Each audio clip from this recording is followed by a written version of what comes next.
aux amateurs de sport, au 104.7 C'est quoi? L'Ultime Radio. Dans quelques instants, on aura la chance de parler avec l'entraîneur-chef de la nouvelle formation de la Ligue de baseball junior élite du Québec, le Hall Volant. On parle bien sûr de Jean-François Daoust. Mais juste avant, il fallait absolument lui parler parce qu'en fin de semaine, c'est le début des activités officielles de cette nouvelle équipe d'expansion de la Ligue de baseball junior élite du Québec, le Hall Volant. C'est son petit bébé à lui parce que c'est à partir de son imagination, cette histoire-là. Le président du Hall Volant, M. Marco Daigle. Salut, Marco. Bonjour, Nicolas. Marco, dans le reportage qu'on a donné sur la Ligue de baseball junior élite du Québec dans le Journal de Montréal, plus tôt cette semaine, il y a Roger Brulotte, le président de la Ligue, qui disait que ça fait plaisir de voir l'équipe arriver dans le circuit parce qu'on a travaillé d'arrache-pied avec Marco Daigle, parce que c'est à partir de son rêve à lui qu'on a eu une équipe en Outaouais finalement. J'imagine que pour toi, dans la fin de semaine, ça doit être quand même assez spécial ce qui va se passer, là. Ah oui, je suis très, très excité, bien entendu, grâce à la participation quand même de plusieurs personnes. Je me suis toujours bien entouré et puis je me sens bien appuyé par le conseil d'administration de cette franchise-là et de nombreux bénévoles. Et bien entendu, à titre d'acteur principal, si on veut, là, je veux bien rester humble là-dedans, mais on est tous excités, on a tous hâte demain là, débuter notre saison à Charlebourg contre les Castors de l'endroit. Dis-moi donc, il y a eu des embûches parce que c'est un travail de longue haleine. Là. Si je ne me trompe pas, ça t'a pris quasiment 4 ans avant de voir ce rêve-là concrétisé. Là.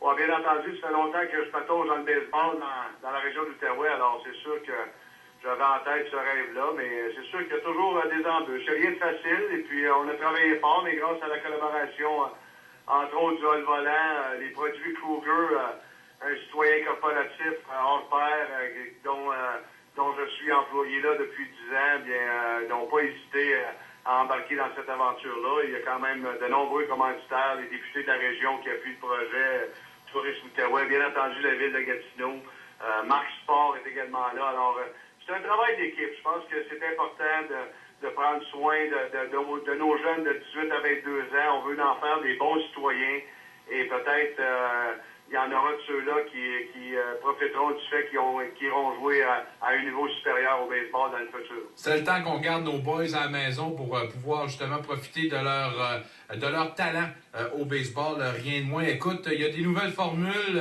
nouveaux règlements, là. On va y aller vite fait. En fait, il n'y aura plus de collision au marbre. Ça, c'est une nouvelle mesure. Et j'imagine pour votre équipe, il n'y a pas de période d'adaptation comparativement aux 11 autres formations. Est-ce qu'on peut dire que c'est un petit avantage pour vous autres? Ben, pas vraiment. Je pense que dans le passé, là, lorsque les joueurs ont évolué, tant au niveau midget ou au niveau bantam, c'est sûr qu'il y a toujours un risque de blessure. Alors, je pense que c'est un règlement qui fait du sens. Et puis, dans le passé, dans l'expérience, dans la Ligue junior élite du Québec, il y a eu des blessures grâce à suite à des contacts au marbre. Alors, bien entendu, là, on est là pour protéger nos joueurs. Et puis, c'est un règlement qui va être en force cette saison. Et à titre d'organisation, on appuie ce règlement-là. Vous êtes une équipe d'expansion, évidemment, qui dit expansion, dit premières années difficiles. Or, on a ajouté 2 formations aux prochaines séries. Sur les 12, il y en a 10 qui vont participer aux séries de fin de saison. Ça aussi, également, est-ce qu'on peut dire que c'est un avantage pour vous autres? Vous avez une chance 2 chances de plus de participer dès la première année, là. Oui, effectivement. On est conscient que ce ne sera pas facile comme équipe d'expansion.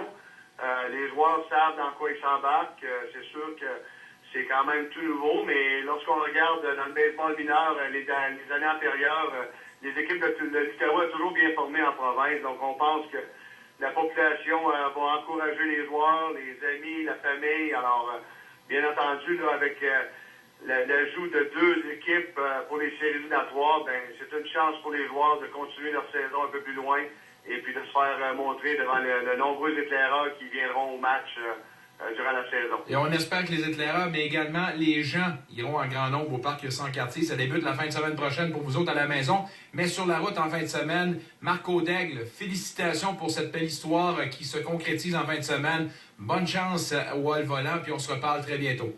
Merci beaucoup, Nicolas. Au revoir. Salut. De retour aux amateurs de sport avec Nicolas Saint-Pierre. Ben oui, toujours concernant le hall volant de la Ligue de baseball élite du Québec, la Ligue de baseball junior élite du Québec. On a parlé au président Marc Audaigle, mais là, il faudrait parler à un autre qui est certainement très excité. Il s'apprête à partir justement en direction de Charlebourg pour le premier match de sa formation. L'entraîneur-chef du hall volant, Jean-François Daou. Salut Jean-François. Salut, Nicolas. Des papillons dans l'estomac? Oui, beaucoup. On a hâte de partir.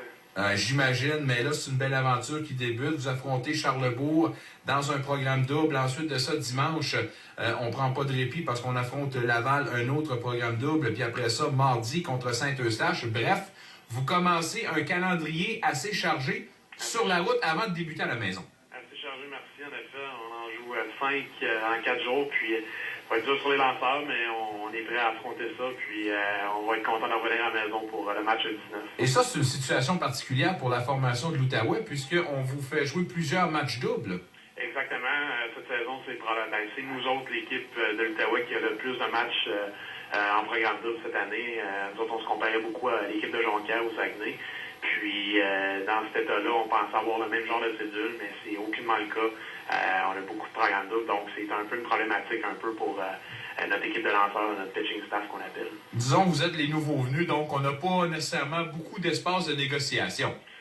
Non, du tout. Cette saison, on a dit qu'on laissait aller les choses, on prenait ce qui nous donnait, mais l'an prochain, on va essayer que ce soit différent. Ben oui, Rome ne s'est pas bâti en un jour, voilà pour ça. Mais ceci dit, vous affrontez Charlebourg, c'est quand même pas une petite formation, vous êtes une formation nouvelle, donc comment t'entrevois ça? Je parlais avec Marco, c'est sûr qu'une équipe d'expansion, on ne peut pas s'attendre à beaucoup de victoires. Or, à moins de me tromper, je pense qu'il n'y a personne dans cette formation-là qui pense que ça sera une longue saison, là.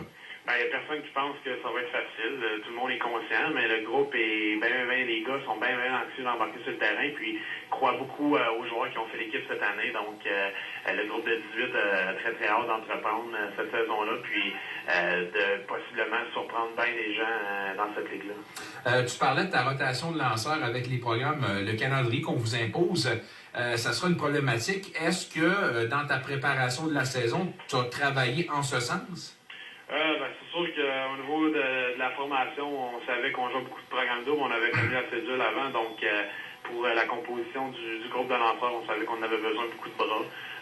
C'est sûr que c'est pas facile, mais les gars sont prêts, puis on va travailler avec le nombre de lanceurs qu'on a, on n'a pas le choix. Parle-moi donc justement de ton attirail là, sur le monticule. Est-ce que vous vous comparez beaucoup à ce qui se passe dans le reste de la Ligue? Dis-moi donc ça. Là. Je te dirais que c'est clair. Je pense que les gars sont conscients qu'on n'a pas de DAOS. On n'a pas de gars qui va nous gagner un match, nous lancer sa manche avec 14 retraits au bâton. Mais non, les gars sont prêts. Puis, comparativement aux autres équipes de la Ligue, ils ont peut-être un groupe de lanceurs qui est moins populeux. Mais nous autres, il faut faire avec ce qu'on a. Puis, cette année, on commence à zéro. Il faut bâtir pour les prochaines années. Puis, on est content du groupe qu'on a choisi pour bâtir alentour de ça. Jean-François, vous faites un point d'honneur d'encourager et de développer les talents de la région, évidemment. Oui, exactement. On a un groupe de 16 gars de la région sur 18. 2 seulement de l'extérieur, un de La Chute et l'autre de Mirabel. Mais c'est l'objectif numéro 1 de l'organisation. C'est de développer les gars, de donner la chance aux joueurs de la région de jouer dans cette ligue-là, puis d'éviter que les gars aillent à s'expatrier et jouer un peu partout en province pour évoluer dans le circuit élite.